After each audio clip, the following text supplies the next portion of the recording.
तो नमस्कार दोस्तों, आज के इस वीडियो में हम देखेंगे कि 1857 का जो रिवॉल्यूशन है, ठीक है, उसे हम पढ़ेंगे और इसमें हम देखेंगे कि 1857 के जो रिवॉल्यूशन है इसके पीछे आपका रीज़न क्या है। मुझे लगता है वाइट अच्छा लगेगा।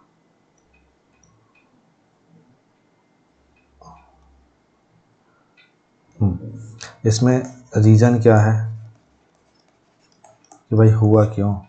फिर जब रीज़न पता चल जाएगा तो हम ये जानेंगे कि इसका ये रीज़न था, तो फिर हुआ क्या क्या। ठीक है, जब रीज़न जान लिया हमने तब हुआ क्या क्या उस घटना में, उसके बाद उस घटना के परिणाम क्या होंगे कि ये रिजल्ट आया, और फिर उसके बाद उसका प्रभाव क्या पड़ा आगे लेकर के। देखिए, बहुत ज़्यादा मैं इसकी बात करूं कि 1857 का जो रिवॉल्यूशन है आपका, इसके लिए आप देखिए 1600 में आपके ब्रिटिशर्स भारत में आ गए। ठीक, 1600 से लेकर के 1757 तक, और फिर 1757 से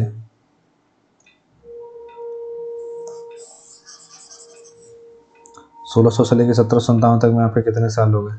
लगभग 150 साल हो गए। ठीक है, 157 साल हो गया। ठीक है, उसके बाद आप देखिए लगभग 90 साल, 100 साल पूरा आप मान लीजिए। ठीक है, वो 1947 90 साल होगा, और फिर 1947 सब में 7 आ रहा है, थाला फॉर रीजन है ना, तो ये 90। तो आप ही देखिए कि इधर तक अब यहाँ पे क्या हो गया, आपका प्लासी हो गया, फिर आपका 57 प्लासी हो गया, और 64 में आपका बक्सर हो गया। अब ये भाई साहब लोग यहाँ पे फिर फुल इस्टेब्लिश हो गए। क्यों? क्योंकि इनको इनकम ऑफ सोर्स मिल गया अच्छा खासा। और इन्होंने क्या किया, देखिए अंग्रेज़ों ने सबसे बढ़िया काम क्या किया, जो उन्होंने दिमाग लगाया, पहले तो आप एक्सटर्नल और फिर इंटरनल। एक्सटर्नल में कौन कौन था वहाँ पे मौजूद? वहाँ पे पुर्तगाली थे, वहाँ पे डच थे, ठीक है, वहाँ पे फ्रेंच थे, ये बड़े बड़े लोग थे। ठीक है, पुर्तगालियों को वेदरा के युद्ध में निपटा दिया। ठीक है, फिर डच को आप फ्रांस को मतलब वांडीबास के युद्ध में 1760 में निपटा दिया। ठीक है, और डच को भी इन्होंने 1758 के आसपास ख़त्म कर दिया था, और 1762 के आसपास पुर्तगालियों को निपटा दिया। तो 1764 के पहले पहले तक में इन्होंने इन तीनों को निपटा दिया। ठीक है, इनके ईयर थोड़ा सा आगे पीछे हो सकते हैं, पर आप ये देखिए कि 1764 के पहले पहले इन सबको निपटा दिया। फिर उसके बाद जब प्लासी और बक्सर का वॉर हो गया, तो बक्सर के वॉर में जो बंगाल था, ठीक है, तो उसको तो पूरा अपने अधीन कर ही लिया। अब जो इनके पास बड़ी रियासत बची थी जिसको ये और जिसको परेशान करते, तो उसमें देखिए जैसे मैसूर था, आपने सुना होगा आंग्ल मैसूर युद्ध। तो 1799 में टीपू सुल्तान को निपटा के और साख संधि करके ये भी अपने कब्जे में लॉर्ड वेली जल्दी कर लिया। इसके बाद आप देखेंगे कि जब मराठों की बारी आई, तो मराठों को 1818 में सहायक संधि करके अपने कब्जे में कर लिया। सहायक संधि तो 1803 में हो ही गई थी, माफ़ कीजिएगा, 1803 में सहायक संधि हुई, और फिर मराठे भी इनके अंडर में आ गए, वो जो बाजीराव सेकंड था। इसके बाद आप देखिए जो सिख थे, तो 1843 से 46 के आसपास इनको भी अंडर में कर लिया। तो जो बड़े बड़े राज्य थे इनको भी अपने अधीन बना लिया इन्होंने 1857 के पहले तक। ठीक है, और 1764 तक में तो इन्होंने पूरे जो बाहरी जो इन्वेडर्स आए थे उनको भगा दिया, अब खुद बस बचे रहे। और उसके बाद फिर जो अंदर वाले थे इनको आपस में भिड़ा के लड़ा के ख़त्म करना शुरू किया। अब किसी को इंटरनल एक्सटर्नल्स तो लेना देना था नहीं, सबको अपनी अपनी पॉलिटिक्स चमकानी थी और सबको अपना अपना राज करना था। तो और किसी को उस समय कोई नेशनलिज्म या देश ऐसी कोई भावना तो थी नहीं, सबके लिए ये था कि हमें पैसे कमाने हैं। अब अंग्रेज मीर जाफ़र को पैसे देते थे तो मीर कासिम नाराज हो जाता था, मीर कासिम को देते तो मीर जाफ़र, तो मीर जाफ़र को जब फ़ायदा दिखा तो उसने अंग्रेज़ों को साथ दिया, और मीर कासिम को जब फ़ायदा दिखा तो उसने अंग्रेज़ों को साथ दिया, और जब अपना घाटा दिखा तो विद्रोह कर दिया। तो इस तरीके से आप देखिए कि इन्होंने अपना पूरा कब्जा कर लिया। अब ये 1857 आते तक में मतलब अब इनको समझ में आ गया कि कोई एक्सटर्नल पावर परेशान नहीं करेगी। ठीक है, इसके बाद कोई इंटरनल बचा ही नहीं है। हमने तो लगभग या तो उनको शांत कर दिया है ना, या अब उनको ऐसा बना दिया है कि भाई वो अपने से लड़ने के बस में तो है नहीं, तो या वो सहायक संधि नहीं भी कर रहे हैं तो उनके इतनी कुव्वत नहीं है कि वो लड़ें हमसे। तो 1857 तक उन्होंने इतना ज़्यादा, मतलब इस 100 सालों में, मतलब जितना ज़्यादा शोषण हो सकता है, ठीक है, आप उतना कर लीजिए। अब एक छोटी सी चीज़ देखिए, हम रिवोल्यूशन चालू करेंगे लेकिन आप बहुत छोटी सी चीज़ देखिए कि अंग्रेज़ों ने मतलब भारत, मतलब 19, मतलब आप देखिए 1600 में आ गए, ठीक है, धीरे धीरे शोषण करना तो चालू किया उन्होंने। तो पूरा मैं 1600 से ही मानता हूँ, 1600 से लेकर 1947, कितने साल हो गए? लगभग 350 साल हो गए। 350 साल में इन्होंने शुरू के 50 साल तो कुछ ना किए होंगे, वो जैसे भीगी बिल्ली बन के रहते हैं वैसे रहे होंगे। तो मैं कहता हूँ 200 साल इन्होंने लगभग शोषण तो किया। मतलब आप समझिए कि ये, मतलब इस तरीके का शोषण है कि मतलब वो चमड़ी उधेड़ लें, ठीक है, मारते मारते टाइप से। ये रूल ऑफ लॉ लेके आए हैं लेकिन अपनी चीज़ों के लिए रूल ऑफ लॉ नहीं है, ठीक है। इनके खिलाफ किसी इंडियन ने कुछ कर दिया तब वहाँ रूल ऑफ लॉ नहीं लग रहा है, ठीक है, तब उसको मार मार के उसकी चमड़ी उधेड़ देंगे कि उसने छू कैसे दिया, या फिर इस तरीके से वो बिहेव करते थे। तो इन्होंने मतलब इतना शोषण किया, इतना शोषण किया, ठीक है। और उसके बदले में हमें, चलो रेलवे देके गए, इसके बदले में हमें ट्रांसपोर्ट देके गए, इसके बदले में इन्होंने प्रिंटिंग प्रेस मतलब प्रिंटिंग प्रेस तो पुर्तगाली ने दिया पर ठीक वो लोग आए भी दिए। फिर इसके बदले में हमें क्या कहना चाहिए, आपका रोड देके गए, इसके बदले में हमें जैसे माइंस है ये देखे गए, इंडस्ट्री के बारे में इनडायरेक्टली ज्ञान मिला। लेकिन इन सब की वैल्यू क्या है? मतलब आप समझिए कि ये किस किस चीज़ के एवज में मिला है। मतलब आप समझिए कि कोई एक इसको इस तरीके से देखिए, मतलब आप इसको वैसा मत दीजिएगा, लेकिन आप इसको इस तरीके से देखिए कि आप अपना आत्मसम्मान बेच करके कोई चीज़ हासिल की है, और उसके बाद फिर आपके, जैसे मान लीजिए कि आपने आईफोन लेना था आपको, और उस आईफोन के बदले में आपने अपना आत्मसम्मान बेच दिया। अब वो आईफोन चलाते वक्त क्या आपको खुशी महसूस होगी? नहीं होगी। या कुछ भी ऐसी चीज़ जो मटेरियलिस्टिक चीज़ पाने के लिए आपने अपना सम्मान खो दिया, और उसके बाद क्या आपको वही सुख मिलेगा जो आप उसको पहले लेने के लिए सोच रहे थे कि यार मैं ले लूँगा तो मेरे को इतना अच्छा लगेगा? नहीं लगेगा। तो ये हमको इन्होंने बदले में दिया। लेकिन वहीं आप देखिए कि 1947 में इंडिया पाकिस्तान का बंटवारा हुआ और आज 2025 चल रहा है, ठीक है। हम इंडिया वर्सेस इंग्लैंड के मैच में, जैसे लगान मूवी में होता है ना कि वो इंडिया वर्सेस इंग्लैंड का ही मैच चल रहा है, तो अपना कचड़ा भाई खेल रहा है, अपना भुवन भाई सब खेल रहा है, तो हम उस मैच को ऐसे चीयर करते हैं जैसे जैसे कि वो, मतलब अगर अंग्रेज़ों को तुम नहीं हराए तो मतलब हम हार गए, ऐसा वाला। लेकिन इससे ज़्यादा तो इंडिया वर्सेस पाकिस्तान का जब मैच आता है तो हमें इतनी घृणा होती है, मतलब पाकिस्तान को तो ऐसे हरा देना चाहिए, मतलब इनको तो पहले ओवर में, मतलब पहले ओवर में 6 विकेट, अगले ओवर में 4 विकेट और 10 विकेट 0 रन, इस तरीके से कर देना चाहिए। तो ये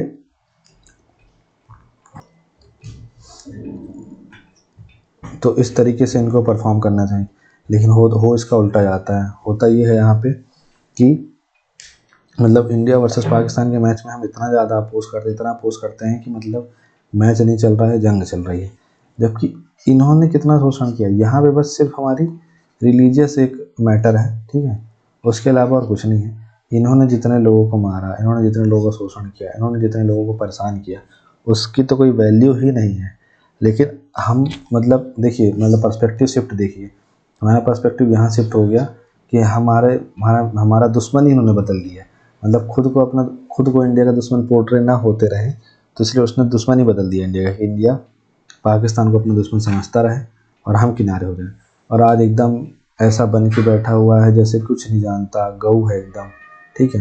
मतलब जो टेम्स नदी में पानी बह रहा है शुद्ध, जो टेम्स नदी का ब्रिज बना हुआ है, जो वहाँ का म्यूजियम है, फलाना ढिकाना जितनी चीज़ें हैं, ठीक है, तो वो वहाँ पे क्या है, सब यही इंडिया के जो शोषण कर करके वहाँ पे लेकर जा करके बना के रखा उन्होंने।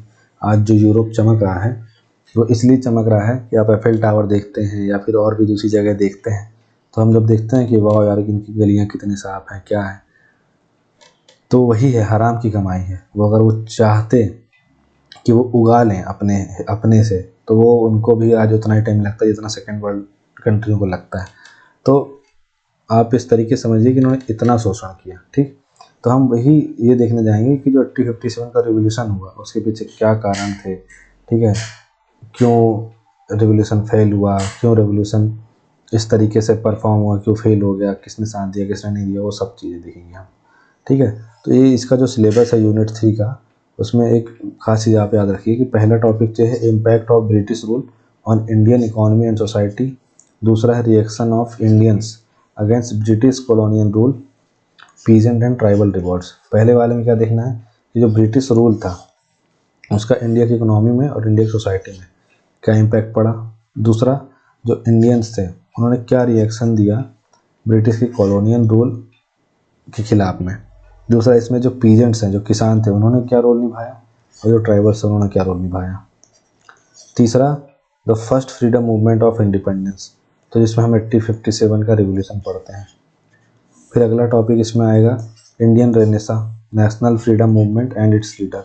ठीक, तो इसमें राजा राम मोहन राय, दयानंद सरस्वती, ईश्वरचंद्र विद्यासागर, ज्योतिबा फुले, अभी उनकी एक मूवी आने वाली है फुले। ठीक है, सावित्रीबाई फुले हो गई, ये सब चीज़ें हम देखेंगे। और लीडर्स के बारे में देखेंगे, सुभाष चंद्र बोस, रविन्द्रनाथ टैगोर, महात्मा गांधी वगैरह वगैरह। फिर अगला है freedom movement in Madhya Pradesh. तो ये चीज़ें हम कवर करेंगे इस टॉपिक पे। चलिए शुरू करते हैं। ठीक है, तो शुरू करते हैं हम। ये 1857 का रिवोल्यूशन अपना चालू होता है। पहला तो ये कि विद्रोह के कारण क्या थे। ठीक है, तो विद्रोह के कारण में हम देखेंगे सामाजिक कारण। पहला सामाजिक कारण देखिए कि भारतीयों के प्रति भेदभाव। ब्रिटिश अधिकारियों ने भारतीयों को हीन समझा। ठीक है, dogs and Indians are not allowed, जिससे आक्रोश पैदा हुआ। आपस में घुलने मिलने पर सामाजिक प्रतिबंधों ने विभाजन पैदा किया। भारतीयों के प्रति भेदभाव करते थे, मतलब ये अपन ये सोचते थे, पहली बात तो ये सोचते थे कि जो इंग्लिश हैं, ब्रिटिशर्स हैं, ठीक है ना, ये इंडियंस को सभ्य करने के लिए आए हैं। अच्छा, मतलब ये खुद इतने बर्बर तरीके से रहते थे और ये हमें सभ्य बनाएंगे। ठीक है। दूसरा, ये क्या सोचते थे कि जो इंडियंस है ना, उनकी मतलब अब कलर, मतलब उनकी मतलब यूरोप वाले जो हैं वो गोरे हैं, वो इस सेंस पे गोरे हैं कि भाई एक तो पहली बात उनको विटामिन डी का मिलता नहीं है, दूसरा उनका मेलानिन कम है। ठीक है, तो इस वजह से वो गोरे हैं, तो और इंडियंस वालों को ब्लैक समझते हैं। तो वो मतलब यही कहते थे, कहीं पोस्टर लिख देते थे कि black and dogs are not allowed. ठीक, तो इस प्रकार से उनसे उनके प्रति भेदभाव करते थे पहले, मतलब उसको मतलब वही कहेंगे पर अपार्थाइड की पॉलिसी, मतलब कि भेदभाव करना, रंग भेद करना, ये सब चीज़ें। फिर उसके बाद सामाजिक प्रथाओं में हस्तक्षेप, जैसे सती प्रथा। तो 1829 के उन्मूलन और विधवा पुनर्विवाह अधिनियम जैसे ब्रिटिश सुधारों को पारंपरिक रीति रिवाजों के लिए खतरे के रूप में देखा। मतलब सामाजिक कारण में जैसे आप देखेंगे कि सती प्रथा का उन्मूलन करवा दिया उन्होंने 1829 में, और विधवा पुनर्विवाह अधिनियम जो 1856 में लागू हुआ, विधवा पुनर्विवाह अधिनियम जो 1856 में लागू हुआ। तो ऐसे ब्रिटिश सुधारों को मतलब इंडियंस ने क्या समझा कि ये हमारे ट्रेडिशनल जो हमारे कल्चर्स हैं, रीति रिवाज हैं, उनके लिए खतरा है ये।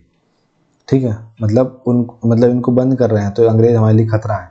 ठीक है, कि आज ये बंद कर रहे हैं, कल को जैसे अफ्रीका में हुआ था, साउथ अफ्रीका में हुआ था कि जितने भी मैरिजेस जो क्रिश्चियनिटी के हिसाब से नहीं हुई थी, ठीक है, चर्च में नहीं हुई थी, उन सबको इलीगल घोषित कर दिया था उसने। तो कल को अगर हमारे यहाँ पंडित पुजारी पूजा कराते हैं तो उसकी जगह ये नियम ला दें कि भाई पंडित पुजारी पूजा नहीं कराएंगे, तुम्हारी हालेलुया चर्च से पूजा होगी, तब तो ये परेशान हो जाएंगे। तो इसलिए वो विरोध कर रहे थे। ठीक है, तो सामाजिक प्रथाओं में हस्तक्षेप किया एक दूसरा रीजन ये। तीसरा, पश्चिमी शिक्षा का परिचय, जैसे अंग्रेजी शिक्षा ने पारंपरिक शिक्षा की जगह ले ली। मतलब पारंपरिक शिक्षा अपना वैदिक ज्ञान हो गया, जो नैतिक शिक्षा हो गई, इन सब की जगह अंग्रेजी शिक्षा ने ले ली, जिससे रूढ़िवादी वर्गों में चिंता पैदा हो गई। ठीक, ये कारण था। फिर धार्मिक धर्मांतरण का डर, ईसाई मिशनरी जो थे गतिविधियों ने संदेह पैदा किया कि अंग्रेज़ों का उद्देश्य भारतीयों का धर्मांतरण करना है। आज भी जो मतलब आप मंडला, डिंडौरी, बालाघाट, सिवनी या इस ऐसे क्षेत्रों में चले जाइए, या फिर आप श्योपुर वगैरह चले जाइए, या फिर आप ये अलीराजपुर, झाबुआ, रतलाम, ऐसे जहाँ पे भी ट्राइबल्स प्रोन एरिया है, मैं ये नहीं कह रहा हूँ कि सब के सब, लेकिन आप देखिए वहाँ पे आपको क्रिश्चियन मिशनरी स्कूल्स मिलेंगे, saint Joseph, saint convent, saint Paul, saint फलाना, सेंट ढिकाना, ये सब आपको कॉलेज मिलेंगे, स्कूल्स मिलेंगे। और मतलब एजुकेशन तो दे रहे हैं, बट एजुकेशन देने के साथ साथ मतलब उनका पूरा मेन मतलब आधे से ज़्यादा फोकस ये रहता है कि हम कैसे कन्वर्ट करें, ठीक है। तो ये तो मतलब इसमें कोई वो वाली बात नहीं चल रही है कि कोई छुपी छुपाई बात हो, ये आपको ही पता होगा। लेकिन मैं ये कह रहा हूँ कि अगर 10 में से 8 है, 10 में से 10 स्कूल हैं, तो ये नहीं कह रहा कि 10 के 10 कर रहे हैं, लेकिन मोस्ट ऑफ देम वो एक चलते करते हैं, क्योंकि मैंने खुद से देखा, ठीक। तो ईसाई मिशनरी गतिविधियों ने संदेह पैदा किया, और ये सबसे बेकार चीज़ है। धर्मांतरण कराना सबसे बेकार चीज़ है।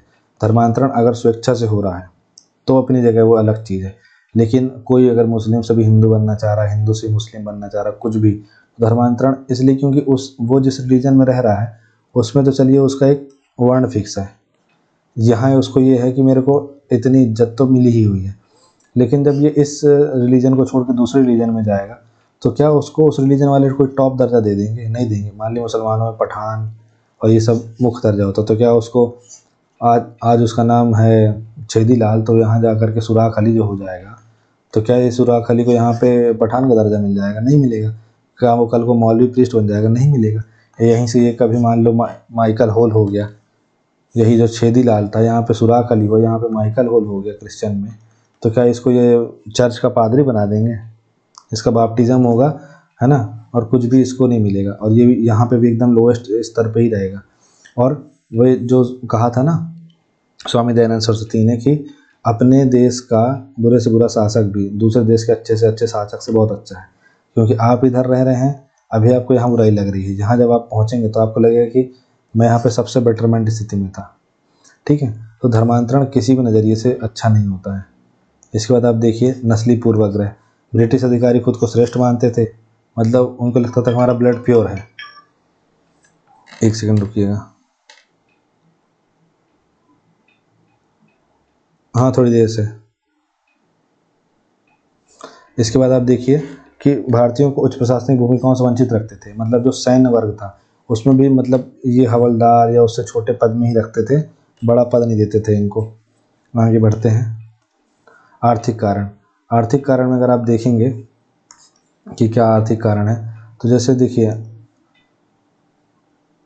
हमने पहले देखा था जैसे कि रैयतवाड़ी, महालवाड़ी और ये जो प्रथाएं चला रहे हैं ये, जिसमें अस्थाई बंदोबस्त, तो इन जैसे स्थाई बंदोबस्त, रैयतवाड़ी, महालवाड़ी, इस प्रणाली ने क्या किया, इस ब्रिटिश भूमि राजस्व नीति ने क्या किया, किसानों पर भारी बोझ डाला, और इस भारी बोझ से मतलब भारी कराधान इन पे किसानों पे पड़ा, ठीक है। मतलब महालवाड़ी में तो 50% के आसपास, मतलब 50% के आसपास के ही पड़ता था टैक्स, तो रैयतवाड़ी में भी 50% के आसपास टैक्स पड़ता था।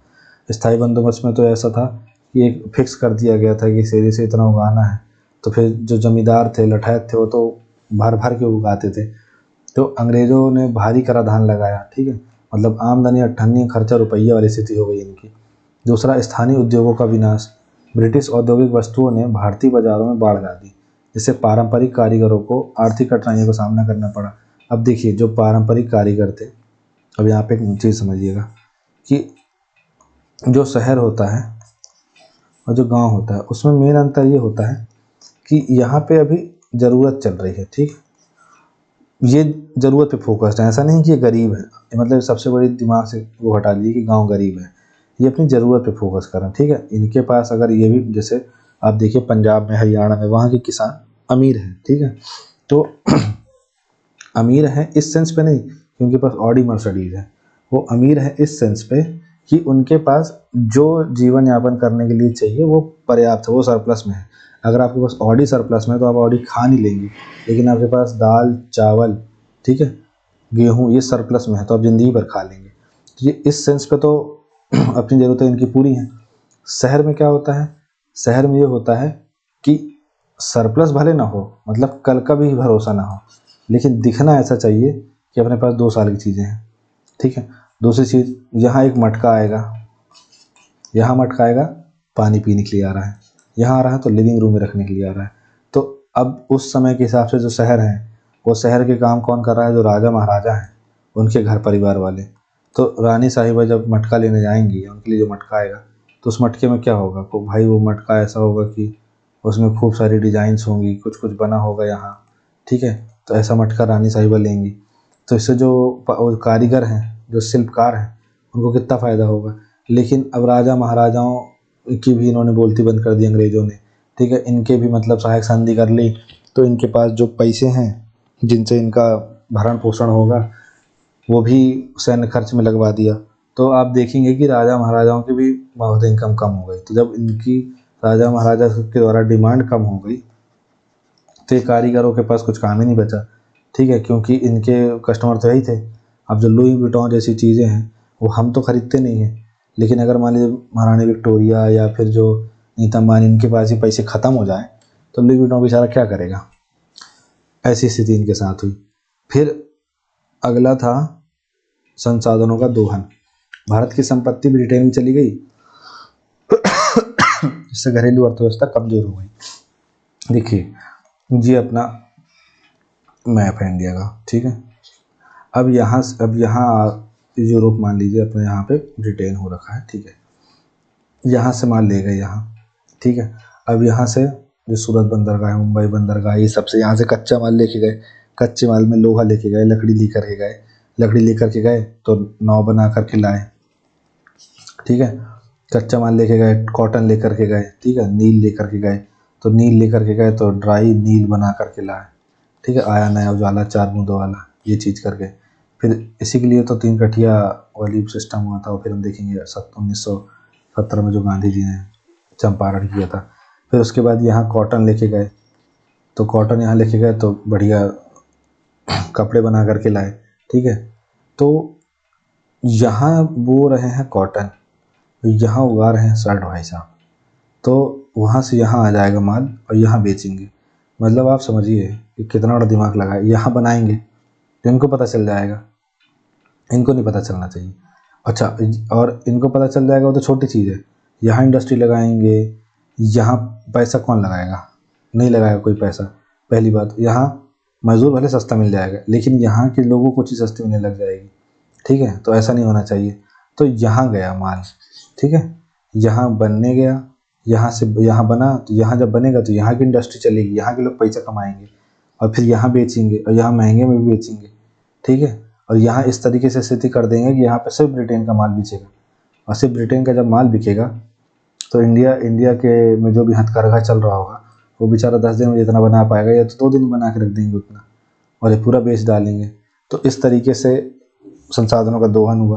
भूमि नीतियाँ, व्यक्तिगत सिद्धांत ने शासकों को उनके क्षेत्रों से वंचित कर दिया, जिससे असंतोष पैदा हुआ। जैसे लक्ष्मीबाई, तो रानी लक्ष्मीबाई के साथ क्या हुआ कि मतलब जिसका कोई वो वारिस नहीं है, जायज़ वारिस नहीं है, तो उसकी भूमि जो है वो ब्रिटिशर्स के अंडर में आ जाएगी, ऐसा डलहौजी ने कर दिया।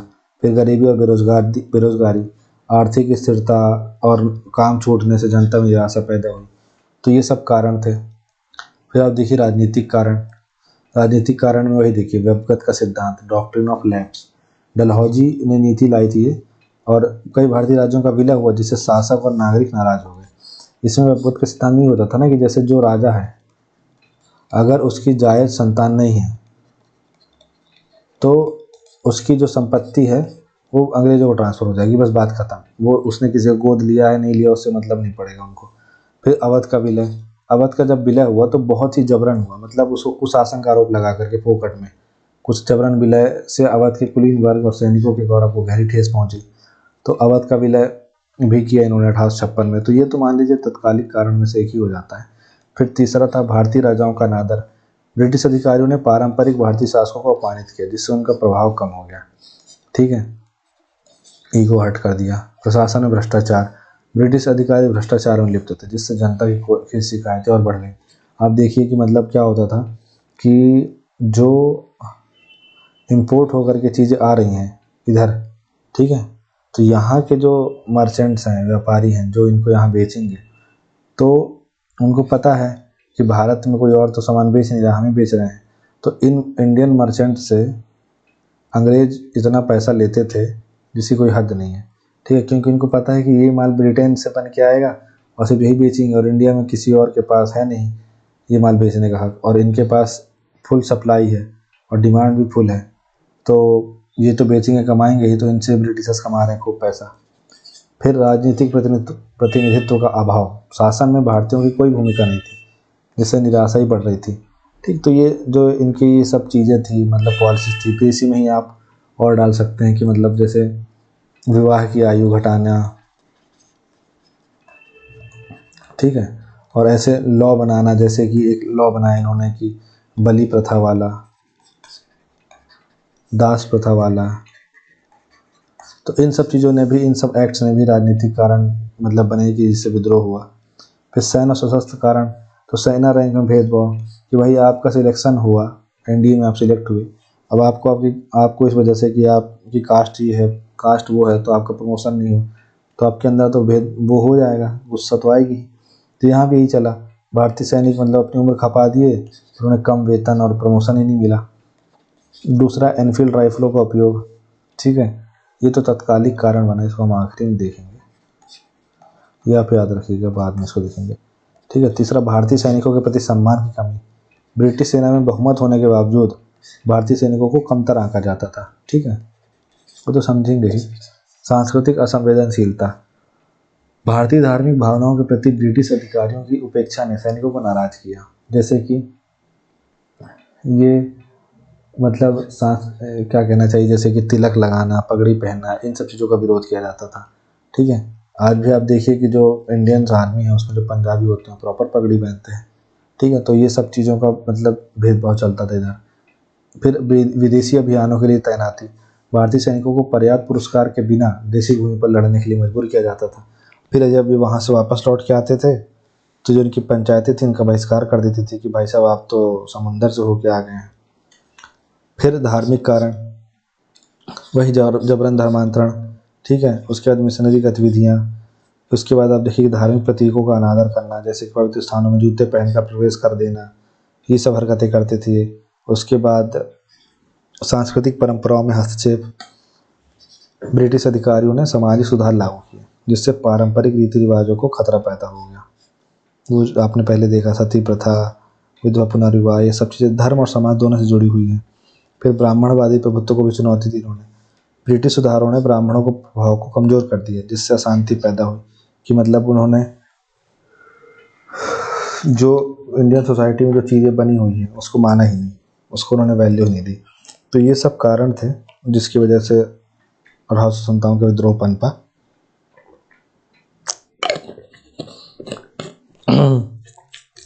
इसमें आप देखेंगे कि ये तत्कालिक कारण जो है ना, ये तत्कालिक कारण जो आपका बना, ये आप याद रखिएगा।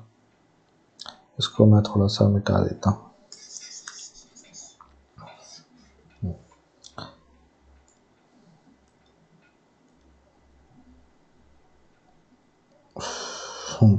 ये जो आपका मैटर है, ये वाला,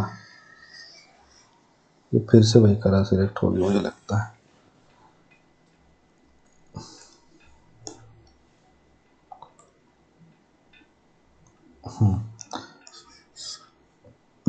ये जो है एनफील्ड राइफलों का उपयोग, तो ऐसी अफवाह थी कि जो नए कारतूस है उसमें गाय और सुअर की चर्बी है, जिससे हिंदू और मुस्लिम सैनिक नाराज थे।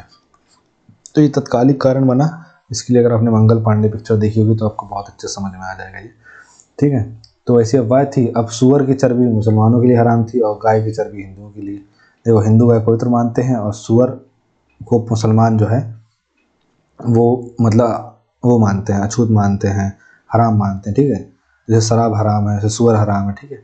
और जो गाय है वो उसको पवित्र मानते हैं, तो हम मतलब इसको, इनकी चर्बी कैसे छू सकते हैं, कैसे काट सकते हैं।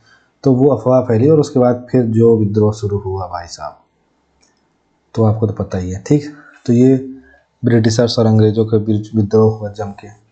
चैट जीपीटी अच्छा काम करता है, जिबली गिबली तो मचा ही रखा है। 1857 के विद्रोह के बाद क्या हुआ कि भारतीय स्वतंत्रता आंदोलनों पर कुछ प्रभाव पड़ा, लेकिन इसके पहले हम देखते हैं कुछ, हाँ, विद्रोह की विफलता के कारण है। हाँ, विद्रोह के दौरान भारतीय रियासतों की भूमिका, 1857 के विद्रोह में भागीदारी और प्रभाव में क्षेत्रीय विविधताएं और प्रशासनिक नीतियों पर तत्काल परिणाम। हाँ, तो ये देखते हैं पहले, जैसे हमने वो देख लिया, फिर हमें देखते हैं कि किसने किसने कहाँ से भाई सब सपोर्ट दिया, ठीक है। तो उत्तर भारत में सक्रिय प्रतिरोध, उत्तर भारत में, नॉर्थ इंडिया में, ठीक। दिल्ली, कानपुर, दिल्ली से आपके बख्तावर सिंह हो गए, तो वहाँ से उनका साथ भगत सिंह जो थे, तो उन जो बहादुर शाह जफर थे सेकंड, ठीक है। फिर कानपुर से फिर लखनऊ से, फिर झांसी से, फिर बरेली से तीव्र विद्रोह हुए। रानी लक्ष्मीबाई, नाना साहिब, बेगम हजरत महल जैसे नेताओं ने इन क्षेत्रों में प्रमुख भूमिकाएं निभाई। अब इन सब का अंग्रेजों ने काटा था भाई साहब, ठीक है, इन सबको परेशान किया था। नाना साहब को पेंशन नहीं दे रहे थे, रानी लक्ष्मीबाई को, वही उनका दत्तक पुत्र था, ठीक है, तो उस चक्कर में उनको भी लड़ना पड़ा। और बेगम हजरत महल वही 1856 में अवध का विलय कर लिया उन्होंने जबरन, तो ये सब भी लड़ रही हैं।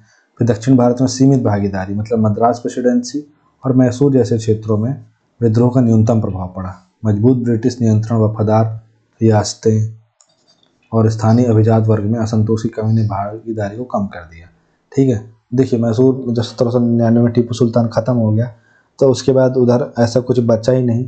जो वाडियार वंश था वहाँ पे जो रूल कर रहा था वो अंग्रेज़ का ही मतलब पिट्ठू था, ठीक है। उसके बाद मध्य भारत में मिश्रित प्रतिक्रिया, जबकि झांसी और ग्वालियर विद्रोह के सक्रिय केंद्र थे। इंदौर के होलकर और ग्वालियर के सिंधिया कुछ शासकों ने अंग्रेजों का समर्थन किया, अब ये माने चाहे न माने, ठीक। फिर आपने वो लल्लन टॉप में सिंधिया साहब का इंटरव्यू देखा होगा आप, मतलब आप जब सौरभ द्विवेदी ने पूछा उनसे कि भाई साहब क्या सिंधिया ने उनका समर्थन किया था या नहीं किया था, जो भी चीज़ें हैं, तो आप उनका जवाब सुनिएगा, आपको सब मिल जाएगा उसमें जवाब। पंजाब और सिखों का अंग्रेजों के प्रति समर्थन, ठीक।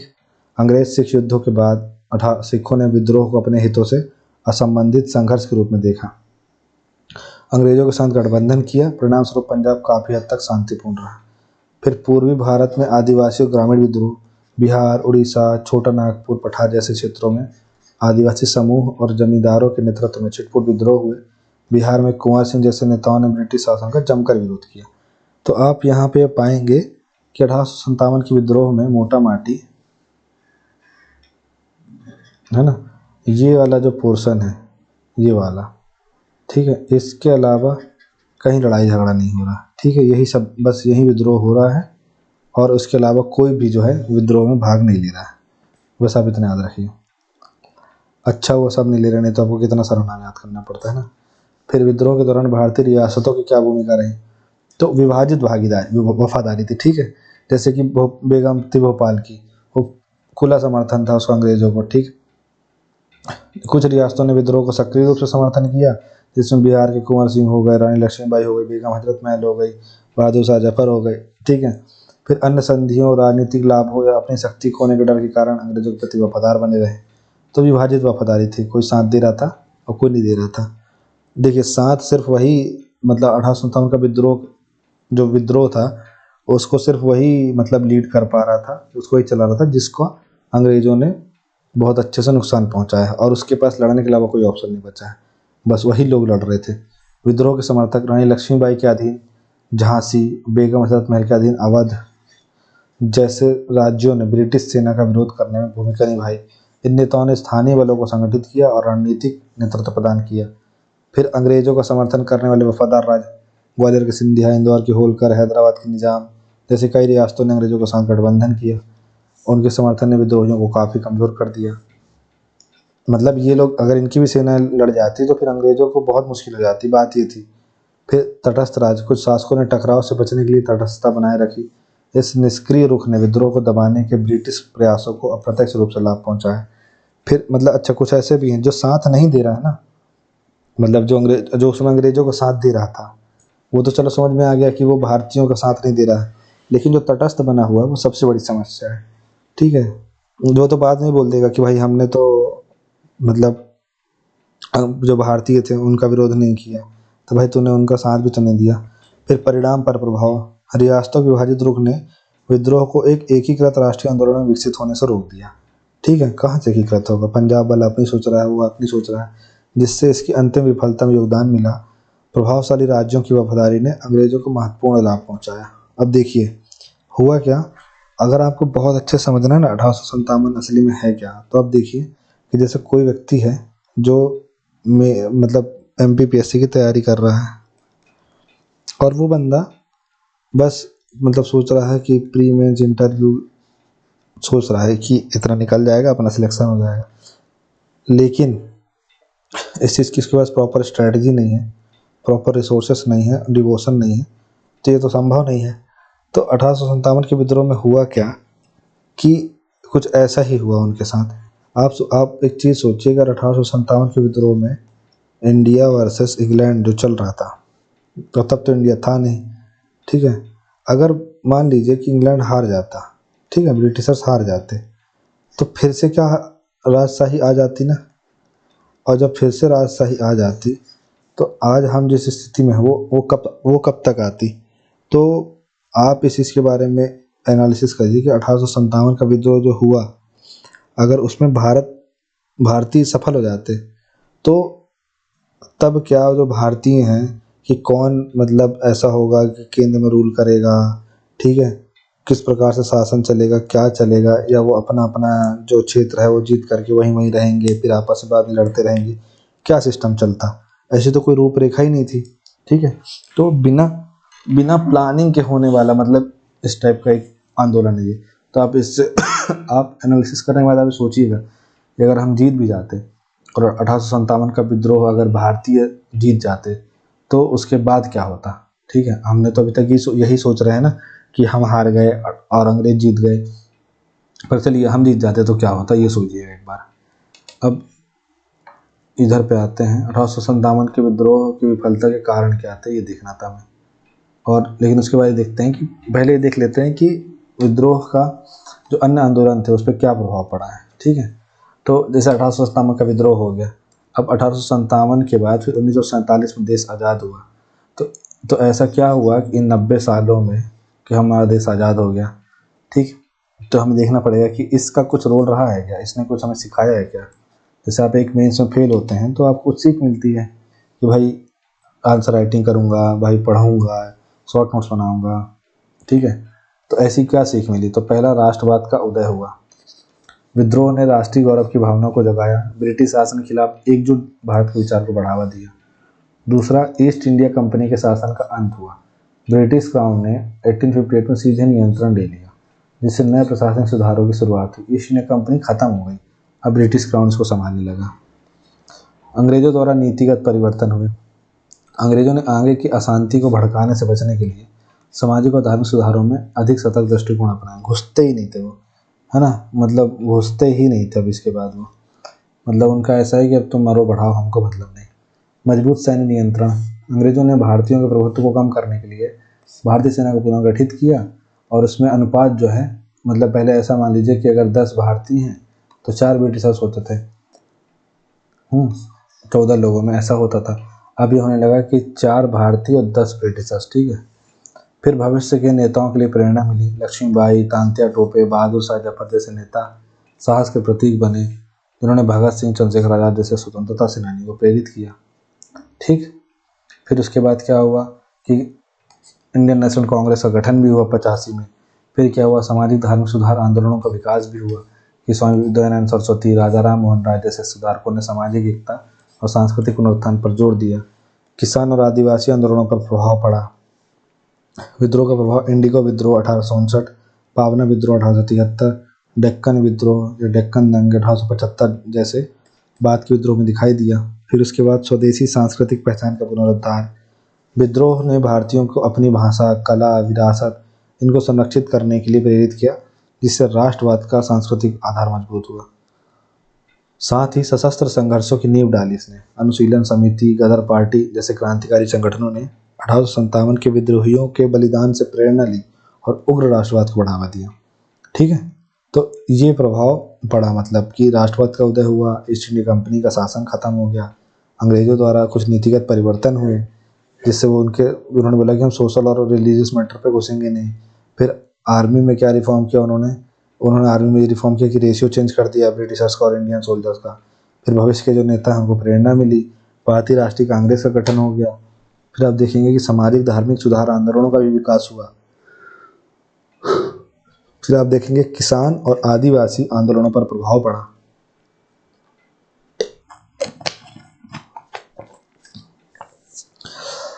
तो ये तमाम चीज़ें हुई। अब हम आगे देखते हैं कि भाई फेल क्यों हो गए, ठीक है। स्ट्रेटजी ही नहीं थी सही। तो एक तो और समन्वय की कमी, ठीक है, मतलब एक तो और समन्वय की शादी ही नहीं हो पाई, इसलिए फेल हो गए। जैसे केंद्रीकृत नेतृत्व का अभाव रहा। रानी लक्ष्मीबाई, कुंवर सिंह, नाना साहब जैसे क्षेत्रीय नेता बिना किसी एकीकृत रणनीति के स्वतंत्र रूप से लड़ रहे हैं। वो वहाँ लड़ रहा है, वो वहाँ लड़ रहा है। देखिए जो ब्रिटिशर्स थे वो तो पूरी पॉलिसी बना करके इनको खदेड़ रहे थे, पर इनके पास कोई ऐसा रोड मैप नहीं था। ठीक है, उनके पास तो टेलीफोन लाइन था, वहाँ से वहाँ टेलीग्राफ बिछा रखा है, वहाँ से पूछे भाई यहाँ कौन लड़ रहा है, वहाँ कौन लड़ रहा है, पहुँच गए। इनको पता ही नहीं चल रहा है कि मतलब नील कहाँ पहुँच गया, रोजर्स कहाँ पहुँच गया। फिर सीमित भौगोलिक विस्तार, विद्रोह मुख्य रूप से उत्तर और मध्य भारत तक ही सीमित था। मतलब आप देखिए मध्य प्रदेश में आपको देखने को मिलेगा, ठीक है, तो ये वाला क्षेत्र देखने को मिलेगा और कुछ यहाँ क्षेत्र देखने को मिलेगा, वहाँ की कहीं नहीं। इसके बाद कमजोर नेतृत्व, प्रतीकात्मक नेतृत्व, बहादुर शाह जफर खुद ही नहीं भाग रहा है। ठीक है, बहादुर शाह जफर के खुद के लाले पड़े हुए हैं। विद्रोहियों के प्रभावी ढंग से मार्गदर्शन करने की क्षमता का अभाव था, लीडर ही नहीं था ना। मतलब अब बहादुर शाह जफर, आप समझिए कि उसकी ये हालत थी कि वो बेचारा वो उसको समझ में नहीं आता कि चल क्या रहा है। फिर उसके बाद और ऐसे व्यक्ति को अगर आप वो बनाएंगे, क्या बोलते हैं, लीडर बनाएंगे उसका, तो वो कहाँ से मतलब होगा। इसके बाद फिर खराब संगठन और योजना।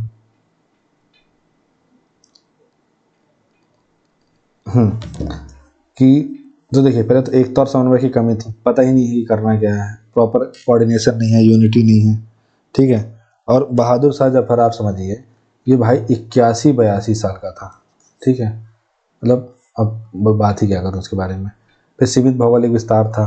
फिर उसके बाद खराब संगठन और योजना, विद्रोह बिना किसी तैयारी, स्पष्ट रणनीति, प्रभावी संचार चैनलों के स्वतः स्फूर्त रूप से शुरू हुआ था। मतलब बस हाउस द जोश हाई सर, लेकिन करना क्या ये पता ही नहीं है। ठीक है, फिर उसके बाद आधुनिक, देखिए मैं ये जो चीज़ें बोल रहा हूँ ना, ये आप ये मत सोचिएगा कि अपन एंटी इंडियन इस टाइप वाली चीज़ें बोल रहे हैं, आपको याद होना चाहिए। ठीक है ना, आप ज़्यादा इससे इमोशनली अटैच होने की जरूरत नहीं है। उस कंट्रीब्यूशन को तो आप भूल ही नहीं सकते हैं, हम उनके आगे कुछ भी नहीं है। लेकिन एक समझने के लिए, एक मतलब एक एनालिसिस करने के लिए इस तरीके से पढ़ना ज़रूरी होता है। ठीक है, आप इसको ज़्यादा इमोशनली होकर के ना लें। फिर आधुनिक हथियारों और संसाधनों की कमी, मतलब उनके पास बंदूक हैं, चीज़ें हैं, तोप हैं, हमारे पास ठीक है बंदूकें हैं, लेकिन उन्हीं की दी हुई है और उनसे ज़्यादा आधुनिक तो होगी नहीं। ठीक है, इस वजह से भी वो हुआ कि मतलब हमारे पास प्रॉपर हथियार नहीं है। उसके बाद विश्वासघात और फूट, मतलब सिंधिया ने, होलकर ने, हैदराबाद के निजाम ने, इन लोगों ने क्या किया, विश्वासघात किया। फिर जन समर्थन का अभाव, कुछ किसान, सैनिक, जमींदार विद्रोह में शामिल हुए। शहरी मध्यम वर्ग, व्यापारी और कई प्रभावशाली नेता ये उदासीन ही बने रहे। ठीक है, जैसे आज भी देखिए कभी कभी ऐसा होता है ना कि आपके यहाँ किसी का विरोध करना है, ठीक है, प्रदर्शन करना है, तो आप बोलेंगे कि भाई आज मार्केट बंद रहेगा। कुछ होंगे 2-4 तत्व ऐसे, मतलब जिनको लगता है कि अरे मतलब उनका 2-4 लाख करोड़ का नुकसान हो जाएगा उस दिन दुकान नहीं खोलेंगे तो, और उनकी वजह से पूरा वो आंदोलन जो है फेल हो जाता है। और हर गली मोहल्ले और मतलब क्षेत्र में ऐसे लोग रहते हैं एकदम। प्रभावी ब्रिटिश रणनीति, मतलब उनकी अच्छी रणनीति थी ब्रिटिशर्स की, अपने संसाधनों का उन्होंने कुशलतापूर्वक उपयोग किया, फूट डालो राजकरों की नीति अपनाई और रियासतों की वफादारी सुनिश्चित करी। इसके बाद कठोर ब्रिटिश प्रतिशोध, ब्रिटिश सेना ने क्रूर बल के साथ जवाब दिया और 58 की शुरुआत में विद्रोह को कुचल दिया और भविष्य के विद्रोह को रोकने के लिए प्रतिभागियों को गंभीर रूप से दंडित किया। मतलब जिन्होंने साथ दिया उनका तो उन्होंने बहुत भव्य मतलब स्वागत वंदन अभिनंदन किया, लेकिन जिन्होंने उनको मतलब वो किया, विद्रोह किया, उनसे तो मतलब उन्होंने निपटा अच्छे से ही। फिर अलग बात है कि वो एक्ट आया 1858 वाला और फिर से बदल गया। फिर स्वतंत्रता के लिए स्पष्ट दृष्टि का अभाव, वही मैं जो बोल रहा था पहले कि विद्रोहियों ने नए शासन मॉडल पेश करने के बजाय पारंपरिक सत्ता संरचना को बहाल करने के लिए लड़ाई लड़ी। तो रानी झांसी इसलिए नहीं लड़ रही हैं कि लोकतंत्र लाऊंगी मैं, रानी झांसी इसलिए नहीं लड़ रही है कि वन एम्पावरमेंट स्टैब्लिश करूँगी, मैटरनिटी रिलीफ दिलाऊंगी, ये सब के नहीं लड़ रही हैं। वो लड़ रही हैं कि उनका जो झांसी वाला एरिया है वो उनको मिल जाए। ठीक है ना, बाकी मतलब नहीं है। कुंवर सिंह इसलिए लड़ रहे हैं कि उनकी जो वहाँ पे जमींदारी है वो छिन गई है, वो उनको मिल जाए। नाना साहब इसलिए लड़ रहे हैं कि हमारी पेंशन मिल जाए। ठीक है, तो ये आप देखिए लॉजिकली ये हो रहा था, लेकिन फिर भी वो लोग लड़े और आगे के आने वाले आंदोलनों के लिए, जैसे अब आप देखिए आपका एग्ज़ाम नहीं निकला, आपने पढ़ाई की, बट आपको नॉलेज तो मिलेगा। ठीक है भाई, क्या क्या डर है ज़िंदगी में, क्या होगा कुछ ना होगा तो तजुर्बा होगा। वही वाला हाल है। अब भारत के 1857 के विद्रोह के ब्रिटिश प्रशासनिक नीतियों पर तत्काल परिणाम क्या पड़ा। तो हमने सबसे पहले देखा कि भाई कारण क्या था, फिर हमने क्षेत्र देखा, फिर हमने देखा कि फेल होने के क्या कारण थे, फिर हमने देखा कि इसका प्रभाव क्या पड़ा। ठीक है, अब देखिए कंपनी शासन का अंत। ब्रिटिश ईस्ट इंडिया कंपनी को 1858 में भंग कर दिया और शासन को भारत सरकार अधिनियम 1858 के तहत सीधे ब्रिटिश क्राउन को ट्रांसफर कर दिया गया। इसने ब्रिटिश राज की शुरुआत को चिन्हित किया। ठीक है, तो 1857 के विद्रोह के ब्रिटिश प्रशासनिक नीतियों पर क्या परिणाम पड़े। तो कंपनी शासन अंत हो गया भाई साहब। ठीक, अब तुम बहुत मनमानी कर लिए, बहुत लड़ लिए और हमारा बहुत नुकसान हो गया। मतलब ब्रिटेन में जब खबर पहुंची भाई कि हमारे टैक्स पेयर के पैसे से यहाँ लड़ाई झगड़ा चल रहा है, हथियार गोले चल रहे हैं, तो हम इनको बुलाओ, वापस बुलाओ। फिर शासन संरचना में परिवर्तन, गवर्नर जनरल का जो पद है वो खत्म, अब भारत के वायसराय द्वारा इस प्रतिस्थापित कर दिया गया वह पद। वायसराय मतलब ये है कि ये क्वीन का जो है दूत बन के रहेगा, जो ब्रिटिश सम्राट के प्रत्यक्ष प्रतिनिधि के रूप में कार्य करता था, जिससे भारतीय मामलों पर कड़ा नियंत्रण सुनिश्चित हुआ। अब सीधे मतलब जो एलिजाबेथ हैं वही डील कर रही हैं, महारानी विक्टोरिया यहाँ से। सैन्य नियंत्रण में वृद्धि, अंग्रेजों ने भारतीय भर्तियों को कम करते हुए ब्रिटिश सैनिकों की संख्या बढ़ाकर सेना को पुनर्गठित किया। इसके अलावा भविष्य के विद्रोह को रोकने के लिए तोपखाने और प्रमुख सैन्य चौकियों को विशेष रूप से ब्रिटिश हाथों में रखा गया। ठीक है, सैन्य नियंत्रण में ये वृद्धि हुई। फिर उसके बाद आप देखिए फूट डालो और राज करो नीति। अंग्रेजों ने भारतीयों के बीच एकता को रोकने के लिए धार्मिक, क्षेत्रीय और जातिगत विभाजन का फायदा उठाकर अपनी फूट डालो राज करो की नीति को तेज कर दिया। अब देखेंगे कि 1857 के विद्रोह का जो पूरा ठीकरा है ना, अंग्रेजों ने मुसलमानों के ऊपर डाल दिया। ठीक है, इससे क्या हुआ कि मुसलमान अब अपनी वफादारी प्रूव करने लगा अंग्रेजों के प्रति, और फिर वो प्रूव करते करते वो कब एंटी हिंदू हो गया, एंटी इंडियन हो गया, उसको पता ही नहीं चला, मतलब उस दौरान पे। ठीक है, ये चीज़ चली। फिर उसके बाद रियासतों के प्रतिनिधि, मतलब इसलिए तो जो मतलब क्या नाम था उनका, सर सैयद अहमद खान थे, वो 1885 में कांग्रेस बनती है तो उसका समर्थन ही नहीं करते हैं। ठीक, रियासतों के प्रतिनिधि, अंग्रेजों ने आक्रामक डॉक्ट्रिन ऑफ लैप्स नीति को त्याग दिया और यह सुनिश्चित करते हुए कि अगर रियासतें ब्रिटिश शासन के प्रति वफादार रहीं तो वे अपने वंशानुगत अधिकारी को बनाए रख सकती हैं। ऐसे भारतीय शासकों की वफादारी सुनिश्चित करने के लिए किया गया था।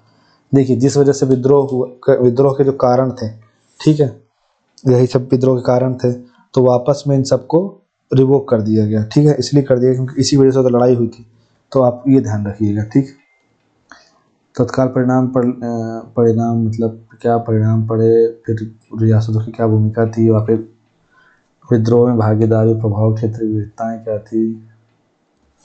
ठीक है, ये भी देख लिया आपने, रियासतों की क्या भूमिका थी। फिर आपने ये भी देख लिया कि क्षेत्रीय विविधताएं क्या बोल रही हैं, उत्तर भारत क्या बोल रहा है। फिर आपने देखा कि विफलता क्यों हुई, मतलब कौन गद्दार निकला, कौन गद्दार नहीं निकला। ठीक है, फिर उसके बाद स्वतंत्रता आंदोलन का प्रभाव क्या पड़ा। फिर कारण देख लिए हमने, सब धार्मिक देखे, फिर हमने यहाँ सशस्त्र सैन्य कारण देखे, राजनीतिक कारण देखे, फिर उसके बाद आर्थिक देख लिए, सामाजिक देख लिए। ठीक है, फिर हमने सिलेबस थोड़ा सा देख लिया, फिर हमने यहाँ पे समझा था। तो इस प्रकार से हमारा ये टॉपिक ख़त्म होता है। ठीक है, thank you so much for watching this video, have a nice day.